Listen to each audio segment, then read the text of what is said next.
if the US can slap false charges against their own president Donald Trump, it would not surprise anyone if the charges against Nikhil Gupta are fake. ये पन्नू की चीज़ है, ये कोई साड़ी को पहल से भी ऐसी करना है. At any rate, Rao wouldn't do such a sloppy job. उन्होंने कहा जी ये जड़ा डिपार्टमेंट ऑफ जस्टिस है ये तो विदेश विभाग ਨੂੰ फॉलो कर रहा है, ਜਿਹਦੇ ਵਿਦੇਸ਼ ਵਿਭਾਗ ਦੇ ਵਿੱਚ ਜਿਹੜੇ ਨੇ ਐਂਟੀ ਇੰਡੀਆ ਲੋਕ ਬੈਠੇ ਨੇ ਤੇ ਜਾਂ ਮੁਸਲਮਾਨ ਬੈਠੇ ਨੇ.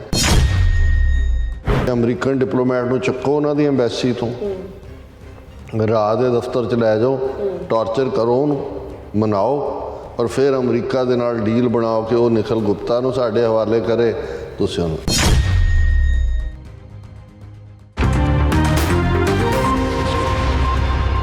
ਦਰਸ਼ਕੋ ਬ੍ਰੇਕ ਤੋਂ ਬਾਅਦ ਤੁਹਾਡਾ ਸਭ ਦਾ ਭਰਪੂਰ ਸਵਾਗਤ ਹੈ. ਸੋ ਵੀਅਰਸ ਗੱਲਬਾਤ ਕਰਨ ਜਾ ਰਹੇ ਕਿ ਅਮਰੀਕਾ ਵੱਲੋਂ ਭਾਰਤ ਨੂੰ ਅਰਸ਼ ਤੋਂ ਫਰਸ਼ ਤੇ ਸੁੱਟਣ ਤੋਂ ਬਾਅਦ ਹਿੰਦੂਤਵੀ ਚਾਟੋਕਾਰਾਂ ਵਿੱਚ ਹਾਹਾਕਾਰ ਮਚੜੀ ਹੈ, ਉਹ ਮਚੀ ਹੋਈ ਹੈ. ਕੋਈ ਦਾ ਤਾਂ ਦਿਮਾਗੀ ਤਵਾਜ਼ਨ ਵਿਗੜ ਗਿਆ ਹੈ ਅਤੇ ਉਹ ਅਮਰੀਕਾ ਨੂੰ ਸਬਕ ਸਿਖਾਉਣ ਦੀ ਕਾਂਵਰੌਲੀ ਪਾ ਰਹੇ ਨੇ. ਸੋ ਇਸ ਬਾਰੇ ਆਪਾਂ ਗੱਲਬਾਤ ਕਰਨ ਜਾ ਰਹੇ ਹਾਂ. ਸੋ ਅਸੀਂ ਚਾਹਾਂਗੇ ਦੂਸਰਾ ਨਹੀਂ ਇਸੇ ਤਰ੍ਹਾਂ ਬਣੇ ਰਹਿਣਾ, ਦੇਖਣ ਸੁਣ ਲਿਆ, ਲਿਖਣ ਲਈ ਤੁਹਾਡਾ ਸਭ ਦਾ ਬਹੁਤ ਧੰਨਵਾਦ ਜੀ. ਡਾਕਟਰ ਸਾਹਿਬ ਕੀ ਵਿਚਾਰ ਹੈ? ਦੇਖੋ, ਬੇਸ਼ੱਕ ਜਸਟਿਨ ਟਰੂਡੋ ਵੱਲੋਂ ਜਦੋਂ 18 ਸਤੰਬਰ ਨੂੰ ਹਰਦੀਪ ਸਿੰਘ ਨਿੱਜਰ ਦੇ ਮਰਡਰ ਲਈ ਇੰਡੀਅਨ ਸਟੇਟ ਨੂੰ ਜ਼ਿੰਮੇਵਾਰ ਦੱਸਿਆ ਗਿਆ ਤੇ ਅਸੀਂ ਰਿਪੀਟਡਲੀ ਇਸ ਦੇ ਉੱਤੇ ਗੱਲ ਕੀਤੀ ਹੈ ਕਿ ਭਾਰਤ ਦਾ ਸਰਕਾਰੀ ਰਿਐਕਸ਼ਨ ਤਾਂ ਹੈ ਹੀ ਸੀ ਕਿ ਐਬਸਰਡ ਐਂਡ ਮੋਟੀਵੇਟਡ ਚਾਰਜਸ, ਲੇਕਿਨ ਜਿਵੇਂ ਉਹਨਾਂ ਦੇ ਨਾਨ ਸਟੇਟ ਐਕਟਰਸ ਉਹ ਗੋਬਰ ਆਰੀਆ ਤੋਂ ਲੈ ਕੇ ਦੂਸਰੇ ਸਾਰੇ ਲੋਕ ਕਿੰਨੇ ਹੀ ਉਹਨਾਂ ਦੇ ਯੂਟਿਊਬਰ ਔਰ ਦੂਸਰੇ, ਉਹ ਤਾਂ ਇਸ ਤਰ੍ਹਾਂ ਜਿਵੇਂ ਕਿਸੇ ਵੀਰ ਨੇ ਸਾਡੇ ਨੇ ਲਿਖਿਆ ਸੀ ਕਿ ਜਿਵੇਂ ਸੂਈ ਕੁੱਤੀ ਪੈਂਦੀ ਹੈ ਉਸ ਤਰ੍ਹਾਂ ਉਹ ਜਸਟਿਨ ਟਰੂਡੋ ਨੂੰ ਪੈ ਨਿਕਲੇ ਸੀ ਔਰ ਉਹ ਸਾਰਿਆਂ ਨੂੰ ਨੈਗੇਟ ਕਰਨਾ ਉਹਨਾਂ ਨੇ ਸ਼ੁਰੂ ਕਰ ਦਿੱਤਾ ਸੀ. ਲੇਕਿਨ ਅਸੀਂ ਹੁਣ ਦੇਖਦੇ ਹਾਂ ਕਿ ਜਦੋਂ ਅਮਰੀਕਾ ਨੇ ਇਹ ਇੰਡੈਕਟਮੈਂਟ ਵਾਲਾ ਚਾਰਜ 15 ਸਫ਼ਿਆਂ ਦਾ ਇਹ ਫਾਈਲ ਕੀਤਾ, ਪਹਿਲਾ ਜਿਹੜਾ ਰਿਐਕਸ਼ਨ ਤਾਂ ਸੀ ਉਹ ਸੀ ਇਨ ਸ਼ੌਕ, ਜਿਵੇਂ ਸੁੰਨ ਹੋ ਜਾਣਾ. ਬਿਲਕੁਲ ਕੋਈ ਆਵਾਜ਼ ਨਹੀਂ ਨਿਕਲੀ. ਕੋਈ ਈਵਨ ਇੰਡੀਅਨ ਫੋਰਨ ਅਫੇਅਰਸ ਵਾਲਿਆਂ ਨੂੰ ਵੀ 24 ਘੰਟੇ ਲੱਗੇ ਜਦੋਂ ਉਹਨਾਂ ਨੇ ਕਿਹਾ ਕਿ ਜੀ ਇਹ ਜਿਹੜਾ ਚਾਰਜ ਇੱਕ ਇੰਡੀਵਿਜੂਅਲ ਨਿਖਿਲ ਗੁਪਤਾ ਦੇ, this is a matter of concern but this is not India's policy.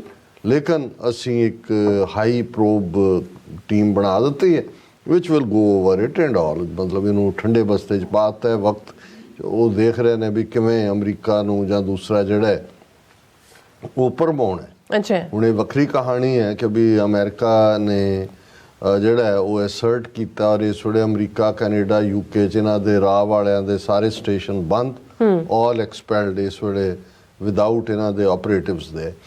ਹੁਣ ਆਮ ਲੋਕ, ਪਹਿਲਾਂ ਤਾਂ ਯੂਟਿਊਬਰਸ ਜਾਂ ਦੂਸਰੇ, ਹੁਣ ਇੱਕ ਤਾਂ ਉਹ ਨੇ ਜਿਹੜੇ ਇੰਡੀਆ ਨੂੰ ਸੱਚਮੁੱਚ ਵਿਸ਼ਵ ਗੁਰੂ ਬਣਾ ਕੇ ਔਰ ਘਰ ਮੇ ਘੁਸ ਕੇ ਮਾਰਾ, ਇਹ ਟਰਮੀਨੋਲੋਜੀ ਇਸਤੇਮਾਲ ਕਰ ਰਹੇ ਸੀ. ਉਹਨਾਂ 'ਚੋਂ ਇੱਕ ਅੱਧਾ ਕਹਿ ਰਿਹਾ ਕਿ ਜੇ ਇਹ ਟਰੂ ਹੈ ਫਿਰ ਹਿੰਮਤ ਵਾਲੀ ਗੱਲ ਹੈ ਕਿ ਜੀ ਉਹਨਾਂ ਨੇ ਇੰਡੀਆ ਨੇ ਐਸਰਟ ਕਰਨ ਦੀ ਕੋਸ਼ਿਸ਼ ਕੀਤੀ. ਔਰ ਦੂਸਰਾ ਇੱਕ ਉਹ ਨੇ ਜਿਹੜੇ ਟੋਟਲ ਡਿਨਾਇਲ ਮੋਡ 'ਚ ਨੇ, ਉਹਨਾਂ ਨੇ ਕਿਹਾ ਨਹੀਂ ਇਹ ਜੇ ਸਾਡੀ ਰਾਹ ਇੰਨੀ ਪਰਫੈਕਟ ਹੈ, ਇਹ ਫੇਕ ਚਾਰਜਸ ਨੇ.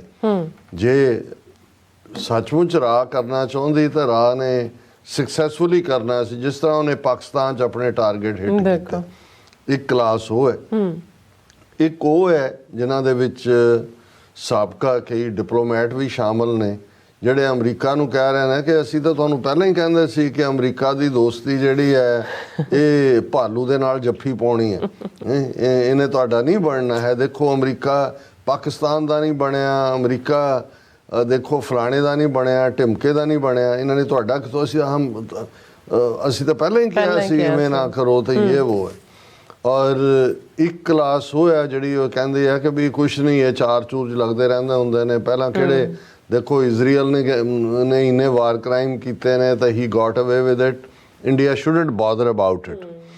ਲੇਕਿਨ ਇੱਕ ਕਲਾਸ ਜਿਹੜੀ ਬਿਲਕੁਲ ਨਫ਼ਰਤ ਨਾਲ ਵੀ ਭਰੀ ਹੋਈ ਹੈ ਔਰ ਉਹਨਾਂ ਨੂੰ ਉਹ ਇਹ ਵੀ ਸਮਝਦੇ ਨੇ ਕਿ ਜੀ ਅਸੀਂ ਸੱਚਮੁੱਚ ਇੱਕ ਪਾਵਰ ਹੈ, ਉਹਨਾਂ ਦਾ ਰਿਐਕਸ਼ਨ ਹੈ ਉਹਨਾਂ 'ਚ ਇੱਕ, ਕਿਉਂਕਿ ਕਈ ਵਾਰੀ ਤੁਸੀਂ ਕੁਛ ਪ੍ਰਤੀਕ ਚੁਣਦੇ ਹੋ ਜਾਂ ਕੁਛ ਸੈਂਪਲ ਲੈਂਦੇ ਹੋ ਇਹ ਦੱਸਣ ਦੇ ਲਈ, ਕਿਉਂਕਿ ਇਹ ਜਿਹੜੀਆਂ ਮੈਂ 3-4 ਕੈਟਾਗਰੀਜ਼ ਦਿੱਤੀਆਂ ਨੇ ਇਹ ਤੁਹਾਨੂੰ ਨਜ਼ਰ ਆ ਰਿਹਾ। ਮੈਂ ਅੱਜ ਈਵਨ ਰਵੀਸ਼ ਕੁਮਾਰ ਦਾ ਦੇਖ ਰਿਹਾ ਸੀ। ਇੱਕ ਉਹ ਨੇ ਜਿਹੜੇ ਅਦਰਵਾਈਜ਼ ਤਾਂ ਕ੍ਰਿਟਿਕ ਨੇ ਮੋਦੀ ਗਵਰਨਮੈਂਟ ਜਾਂ ਦੂਜੇ ਦੇ, ਲੇਕਿਨ ਦੂਸਰੇ ਪਾਸੇ ਉਹ ਆ ਕੇ ਇਹ ਵੀ ਕਹਿੰਦੇ ਨੇ ਕਿ गुरपतवंत पन्नू दहशतगर्द है, ये हम खालिस्तान ये देश को तोड़ना चाहते हैं फलाना। वो पहला वो मंत्रा पढ़ते हैं ये दसन ਲਈ भी असी पूरी तरह, पर वो कह रहे हैं जी मोदी ने कहाँ से कहाँ पहुँचा दिया की नीति सी। अज असी एक रोग स्टेट वांग जो ਜਿਹੜੇ ਕ੍ਰਿਟਿਕ ਵੀ ਨੇ ਉਹਦੇ, ਉਹ ਵੀ ਸਿੱਖਾਂ ਦੇ ਮਾਮਲੇ 'ਚ ਉਹਨਾਂ ਦੀ ਉਹ ਇੱਕੋ ਹੀ ਕੈਟਾਗਰੀ ਵੱਜਦੀ ਹੈ। ਤੇ ਇੱਕ ਉਹ ਨੇ ਜਿਹੜੇ ਖੁੱਲ੍ਹ ਕੇ ਹੁਣ ਅਮਰੀਕਾ ਨੂੰ, ਜਿਵੇਂ ਜਦੋਂ ਕੈਨੇਡਾ ਦੇ ਜਸਟਿਨ ਟਰੂਡੋ ਨੇ ਸਟੈਂਡ ਲਿਆ, ਉਸ ਤੋਂ ਬਾਅਦ ਕੈਨੇਡੀਅਨਸ ਦੇ ਖਿਲਾਫ ਇੰਨੀ ਕੁ ਨਫ਼ਰਤ ਫੈਲਾਈ ਕਿ ਜਿਹੜੀ ਟਰੈਵਲ ਐਡਵਾਈਜ਼ਰੀ ਉਹਨਾਂ ਨੇ ਜਾਰੀ ਕੀਤੀ ਕਿ ਭਾਈ ਕਾਮਨ ਥਾਵਾਂ 'ਤੇ ਨਾ ਜਾਓ, ਪਬਲਿਕ ਥਾਵਾਂ 'ਤੇ, ਕਿ ਵੀ ਇਹ ਤਾਂ ਅਟੈਕ ਕਰਨਗੇ ਕੈਨੇਡੀਅਨਸ ਦੇ, ਜਿਹੋ ਜਿਹੀ ਨਫ਼ਰਤ ਇਹ ਕਰ ਰਹੇ ਨੇ।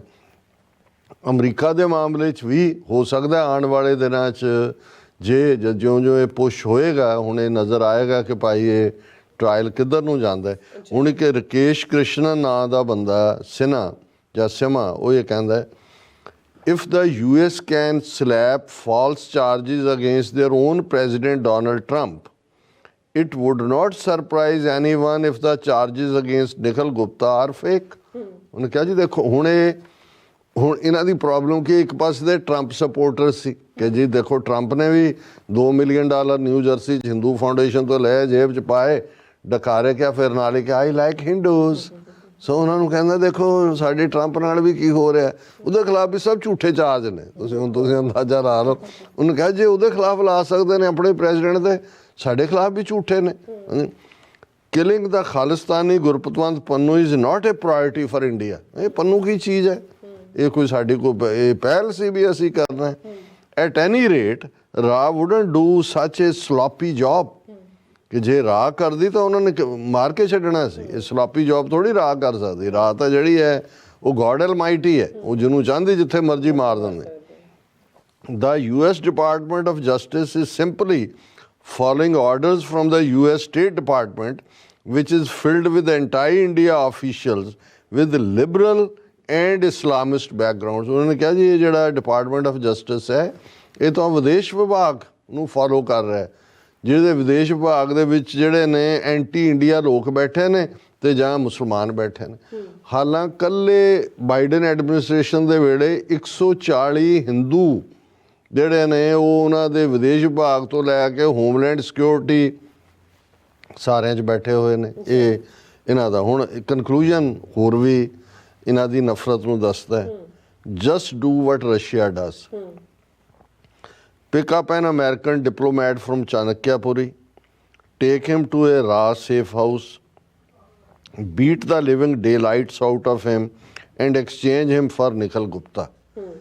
ਕਿ ਅਮਰੀਕਨ ਡਿਪਲੋਮੈਟ ਨੂੰ ਚੱਕੋ ਉਹਨਾਂ ਦੀ ਐਮਬੈਸੀ ਤੋਂ, ਰਾਹ ਦੇ ਦਫ਼ਤਰ 'ਚ ਲੈ ਜਾਓ, ਟਾਰਚਰ ਕਰੋ ਉਹਨੂੰ, ਮਨਾਓ, ਔਰ ਫਿਰ ਅਮਰੀਕਾ ਦੇ ਨਾਲ ਡੀਲ ਬਣਾਓ ਕਿ ਉਹ ਨਿਖਿਲ ਗੁਪਤਾ ਨੂੰ ਸਾਡੇ ਹਵਾਲੇ ਕਰੇ ਤੁਸੀਂ ਉਹਨੂੰ। ਇਹ ਹੈ ਕਿਆ ਕਹਿਣੇ। ਵੈਸੇ ਜੇ ਇਵੇਂ ਕਰਨ ਤਾਂ ਬਹੁਤ ਚੰਗਾ ਹੋਏਗਾ, ਪਰ ਇਸ ਤੋਂ ਤੁਸੀਂ ਅੰਦਾਜ਼ਾ ਲਾ ਸਕਦੇ ਹੋ ਇਹਦੇ 'ਤੇ ਹੀ ਹੈ ਕਿ ਵੀ ਵਕਤੋਂ ਖੁੰਜੀ ਡੂਮਣੀ ਹਾਂ ਗਾਵੇ ਆਲ ਪਤਾਲ। ਹੁਣ ਉਹਨਾਂ ਨੂੰ ਸਮਝ ਨਹੀਂ ਆ ਰਿਹਾ ਕਿ ਹਨੇਰਾ ਕਿੱਥੇ ਹੈ ਤੇ ਚਾਨਣ ਕਿੱਥੇ ਹੈ। ਜੀ ਰਾਜ ਸਾਹਿਬ ਤੁਹਾਡਾ ਬਹੁਤ ਬਹੁਤ ਸ਼ੁਕਰੀਆ। ਸੋ ਆਪਣੇ ਨਵੇਂ ਵਿਊਅਰਸ ਤੁਸੀਂ ਕਿਤੇ ਨਹੀਂ ਜਾਣਾ, ਮਿਲਦੇ ਆਫਟਰ ਦਿਸ ਸ਼ਾਰਟ ਟਾਈਮ।